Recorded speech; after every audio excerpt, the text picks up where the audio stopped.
Bismillahirrahmanirrahim. Assalamualaikum warahmatullahi wabarakatuh. Waalaikumsalam warahmatullahi wabarakatuh. Perkenalkan, kami dari kelompok 4 mata kuliah Manajemen Media Massa yang beranggotakan dengan Afan Alam, Alsen Zuhdi, Faza Firda, Nizar Khairi, dan Yuki Rinaldi yang dengan berjudul Kuliner Istimewa Yogyakarta.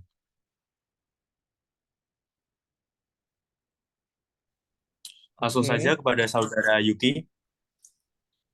Oke, terima kasih.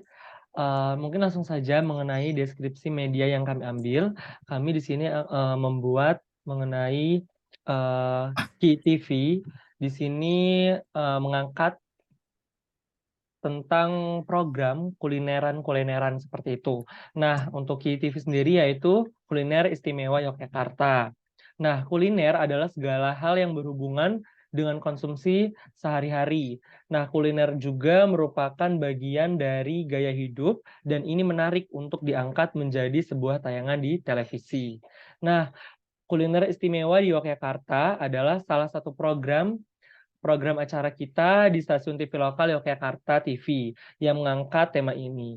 Nah, acara ini bertujuan untuk memperkenalkan berbagai kuliner yang enak dan menarik, baik dari sisi historis maupun cita rasa. Jadi tidak hanya makanan viral saat ini saja, tetapi memperkenalkan berbagai makanan mulai dari tradisional hingga makanan yang kekinian.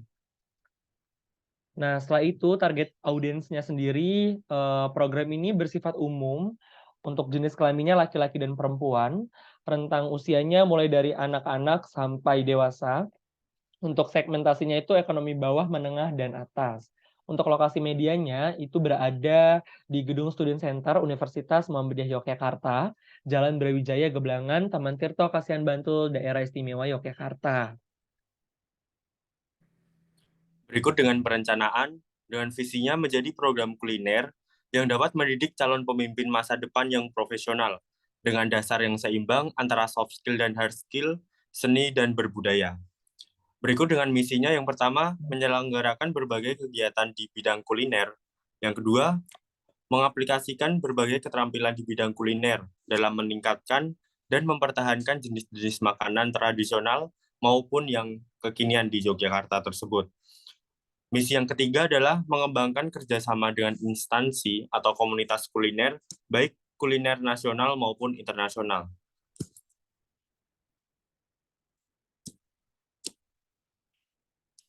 Dengan tujuan program ini dihadirkan kepada masyarakat karena salah satu alasannya mulai pudarnya masakan-masakan tradisional di Yogyakarta ini.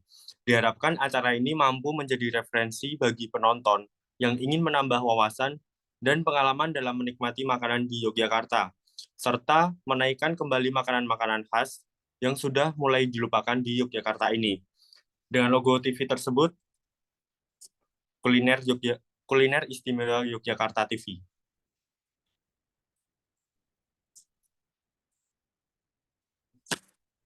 Oke.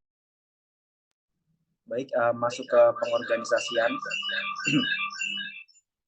Jadi fungsi pengorganisasian itu mencakup alur-alur kegiatan yang akan dilakukan dan mencakup juga struktur organisasi. Kemudian pengorganisasian ini juga merupakan proses penyusunan struktur organisasi yang sesuai dengan tujuan organisasi, sumber daya yang dimiliki, dan lingkungan yang melingkupinya.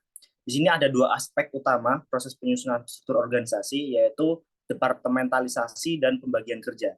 Jadi di sini untuk departementalisasi itu kami ada 5. Pertama, Departemen Pemasaran. Jadi Departemen Pemasaran ini fokus dalam menangani kegiatan yang terkait dengan pemasaran dan mempromosikan program maupun segala kegiatan yang kepada beberapa pihak atau partner kerja. Kemudian kedua yaitu Departemen Program. Departemen ini bertanggung jawab untuk merencanakan, memilih, menjadwalkan, dan membuat program. Yang ketiga yaitu ada Departemen Berita. Departemen Berita ini dipimpin oleh seorang pemimpin redaksi.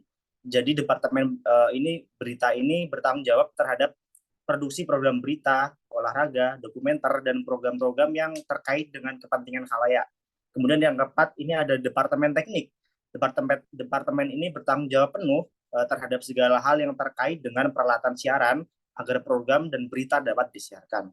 Kemudian yang kelima ada Departemen Bisnis. Departemen bisnis ini melakukan berbagai pekerjaan yang berhubungan dengan bisnis, bekerja sama dengan beberapa pihak terkait masalah periklanan di televisi.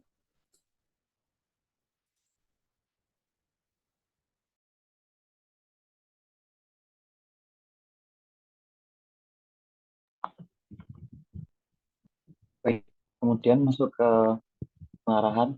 Nah, di pengarahan ini terdiri dari praproduksi yang berisi menentukan tema, ide, konsep, dan topik acara, kemudian mencari narasumber, menghubungi narasumber untuk bisa diwawancarai, kemudian observasi narasumber untuk mengolah pertanyaan, menentukan tempat dan waktu untuk liputan, dan menyiapkan alat keperluan liputan.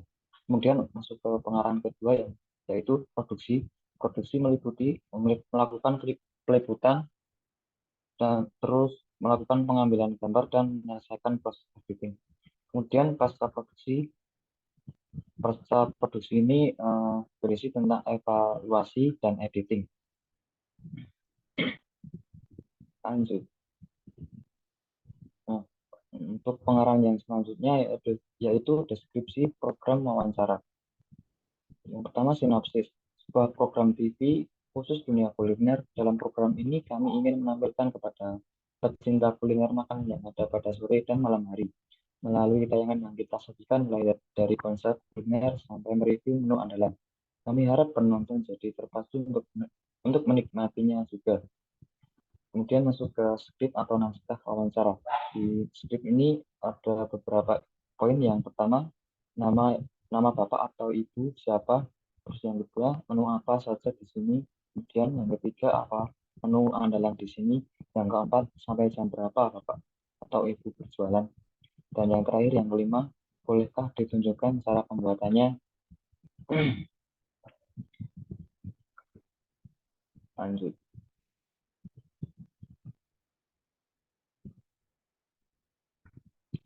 Kemudian masuk ke pengarahan selanjutnya yaitu treatment. Pada segmen ini ada 3 segmen. Untuk segmen yang pertama, durasinya sekitar 8 menit. Isinya yaitu nomor 1, bumper in, yang kedua opening house, yang ketiga prolog yang berisi narasi tentang profil kuliner, yang keempat mewawancarai narasumber dan mencicipi makanan, dan yang terakhir bumper out. Kemudian segmen kedua berdurasi sekitar 8 menit juga. Yang pertama bumper in, yang kedua pindah lokasi, dan yang ketiga mewawancarai narasumber dan mencicipi makanan, dan yang terakhir bumper out. Kemudian segmen yang terakhir atau yang ketiga di segmen ini berdurasi sekitar 6 menit. Yang pertama bumper in, terus yang kedua pindah lokasi, yang ketiga mewawancarai narasumber dan mencicipi makanan, dan yang terakhir bumper out. Oke, lanjut ke evaluasi. Evaluasi di sini mempunyai 2 maksud, yaitu maksud pertama ialah evaluasi program yang bertujuan untuk menilai seberapa jauh program-program ini bisa dianggap baik menurut sasaran. Dalam proses pengevaluasian, tim mengadakan pertemuan yang dilakukan 3 kali dalam seminggu, yaitu setiap hari Senin, Rabu, dan Jumat, untuk membahas perencanaan, pelaporan, dan pengevaluasian yang dipimpin oleh penanggung jawab media. Tolak ukur keberhasilan program berdasarkan data yang diberikan dari analis media mulai dari penonton, komentar, dan testimoni. Saya kembalikan ke moderator.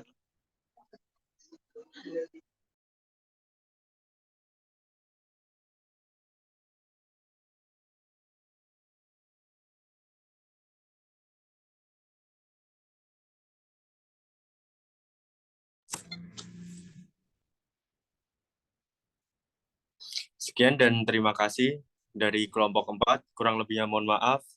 Wassalamualaikum warahmatullahi wabarakatuh. Waalaikumsalam warahmatullahi wabarakatuh.